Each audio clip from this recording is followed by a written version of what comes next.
don't get to be a top shearer overnight. It takes a lot of hard work and dedication. The most important thing to learn is the basic skills. Once you've got those, you've got something you can build on. In this video, we're going to show you those basic skills. When you master them, who knows? One day, one of you may be world champion. Well, the first thing about shearing is pretty obvious. We've got to get a sheep. Now, your sheep's not the brightest of God's creatures. If you come barging into the pen, kicking the gate open, generally behaving like a hoon, they're going to panic, which means they're going to be harder to shear. Let's face it, if some bloke grabbed you and tried to tear your clothes off, you'd put up a fight, wouldn't you? That's what the sheep has a tendency to do. This bloke here's got the right idea. He walks in calm like he owns the place, picks a sheep facing away from him, hand under the jaw and twists the head, the other on the rump. Walks back a pace, pushing down with the backhand and pulling the sheep over. The backhand grabs the foreleg and the other the fleece above the brisket. Keeps his back straight, letting his legs do the work. Now there's another technique you can use for heavy sheep. Walk the sheep back to the door and then pull it over.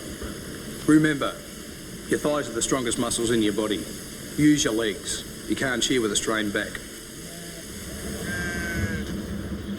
Shearing's hard work, so you don't want to make it any harder than you have to. This represents the circle of position. If you hold the handpiece out, you'll see that it describes an arc around the down tube. We call this the easy zone. The art of shearing is to move the sheep around the down tube, keeping it in this arc. That way there's no resistance on the handpiece. Out here, in the hard zone, you're fighting the down tube. To give you an idea of the relevance of the circle of position in shearing, let's have a look at somebody doing it right.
Back to the basics. Let's look at the correct position of the sheep in the circle of position.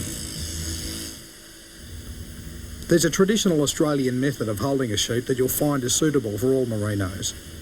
Face the sheep along the board with its belly turned slightly towards the porthole.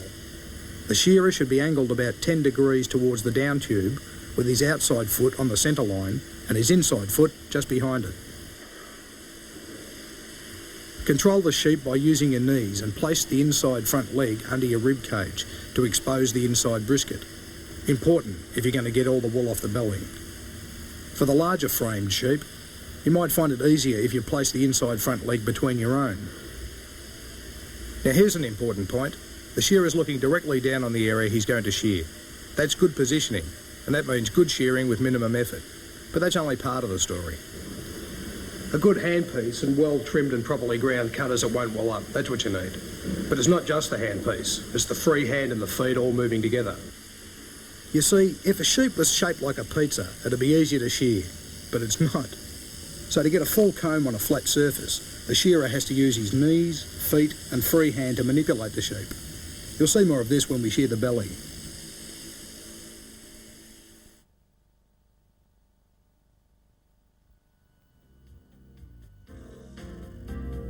The first blow clears the wool from the top of the brisket and finishes under the foreleg. Slide the free hand under the foreleg, stretch the leg up and grip the wool at the top of the brisket. Keep the handpiece flat against the brisket, drop the cogs and shear under the foreleg. Don't break out, but run the handpiece back along the blow path. The second blow starts at the top of the brisket and continues to the base of the belly. Keep the handpiece flat to clear the brisket. Rock back on your heels and use the free hand on the brisket to stretch out the belly. Shear around the belly, leading with the top tooth. At the base, pull the skin tight, kick the back of the handpiece out and finish between the outside flank and the teats. On a full wool sheep, you break out here, using the free hand and the handpiece. On the wether, the third blow starts wide at the top of the brisket and shears across in front of the pizzle. You pull the handpiece back to the top of the brisket, twisting it to prepare for your entry for the third blow. Use the free hand to keep the skin tight and twist your body out slightly to stretch the sheep. At the start of the stomach, the bottom tooth leads, but keep the handpiece flat. The fourth blow starts at the top and side of the brisket and finishes at the teats. You have to be very careful not to cut the pizzle, so it's a good idea to free it first before you start the blow. The blow follows the edge of the brisket, picking up the fribs to the top of the stomach. When you're level with the pizzle, drop the cogs and shear to it. Clear it by using the free hand to first pull aside, then cover the pizzle with your fingers. Once you're over it, raise the cogs to take a flat full comb to the bottom of the belly, remembering to keep the skin tight with the free hand. The fifth blow clears the edge and the bottom of the belly. Keep the comb full and finish the blow between the flank and the teats. On a big framed sheep, you might need a clearing blow here. Use the free hand to pull the skin back towards your ankle. Let's see how that looks on a full wool wether.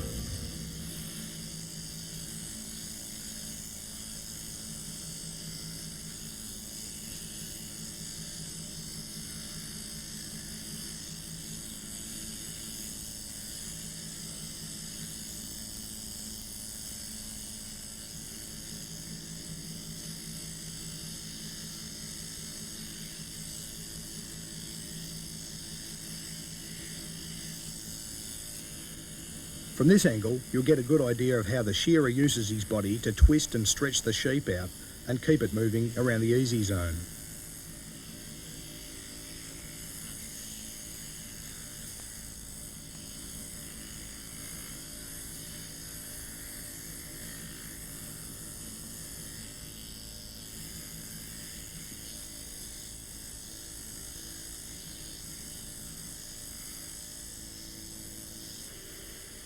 It's a lot easier shearing ewes.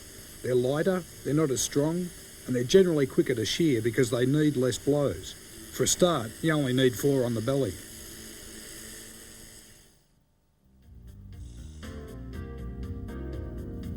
Like the wether, the first blow clears the wool from the top of the brisket, and finishes under the front leg. Start high on the brisket and keep the comb flat. Follow the blow path back for the start of the second blow. The second blow starts at the top of the brisket and runs to the base of the belly. Use the free hand to keep the skin taut and bow the sheep out with the knees. Follow the blow path back to the top of the brisket at the end of the blow. The third blow begins at the top of the brisket and moves directly down to the base of the belly. Again, twist the sheep out to stretch the belly and use the free hand to keep the skin tight. Finish between the teats and be careful not to cut them.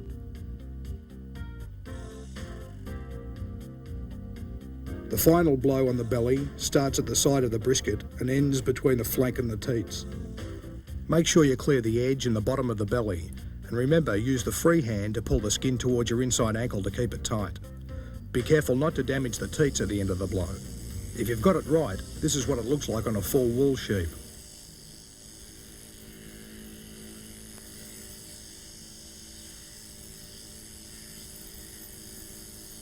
But shearing isn't only getting the blows right. You see, it's like boxing. Footwork, coordination, getting a smooth flow into the blows. Like Muhammad Ali said, float like a butterfly, sting like a bee. Good shearing should be like that, smooth as silk.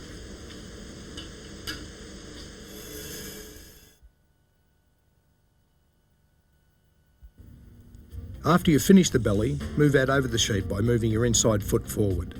This will keep you over the area to be shorn. The proper position for the sheep is angled slightly towards the porthole, resting on its inside hip.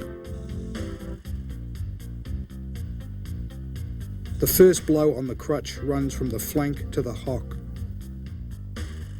The handpiece runs along the inside of the leg and rolls over to the outside of the hock as it passes the stifle joint. At the end of the blow, turn the handpiece around in preparation for the second blow.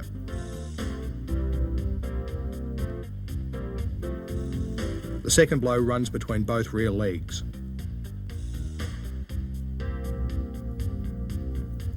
Lead with the bottom tooth hard on the skin. Don't let the comb hang out through the wool on the bottom side, and use the free hand to cover the teats. Clean off all the wool here. Try to get plenty of depth over the hamstring area by rolling the skin and wool from the outside of the leg under the hamstring with the free hand and keeping the bottom tooth down hard. The third blow runs from the flank out to the hock.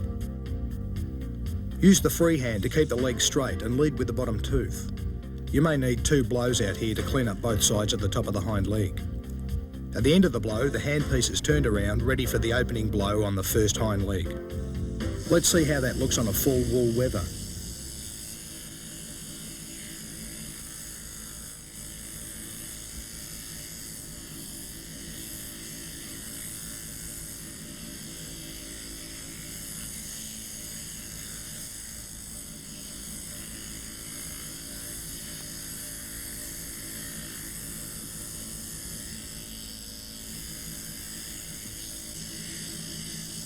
To move from the crutch to the first hind leg, the shearer steps back to let the sheep fall back. The shearer should now be looking directly across the board and be above the sheep's flank. In this position, the sheep's skin will wrinkle, so the free hand is used to pull the skin tight. The first blow starts at the stifle joint and continues to the flank, leading with the bottom tooth. The free hand keeps the skin tight and the sheep's leg extended. At the end of the blow, this hand stretches the skin upwards so that the blow runs deep into the flank. Let the brisket fall through before starting the second blow at the stifle and continuing to the backbone. The comb enters the wool at the stifle with the bottom tooth leading. The free hand pulls the skin tight until the handpiece becomes level with it. Then the free hand pulls the skin tight over the back. As the handpiece moves over the back, keep the comb flat by lifting the cogs up and leading with the top tooth at the end of the blow. The third blow starts at the hock and runs parallel with the previous blow. Keep the comb flat on the skin and lift the cogs up over the back, leading with the top tooth. Use the free hand to keep the skin tight.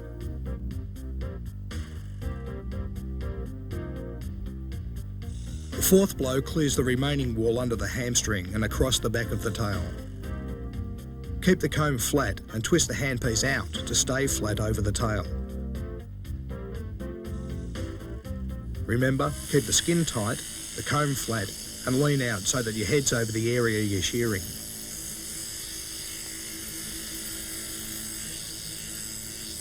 Great care must be taken not to cut the hamstring or the vulva. The first tail blow clears any remaining wool from the hamstring and runs under the tail. Keep the comb flat and kick down with the cogs as the free hand lifts the tail to allow the comb to run flat and full along the backbone. Run the free hand ahead of the comb to pull the skin tight and twist the handpiece down slightly at the end of the blow. The second blow clears all the wool under the tail parallel with the first.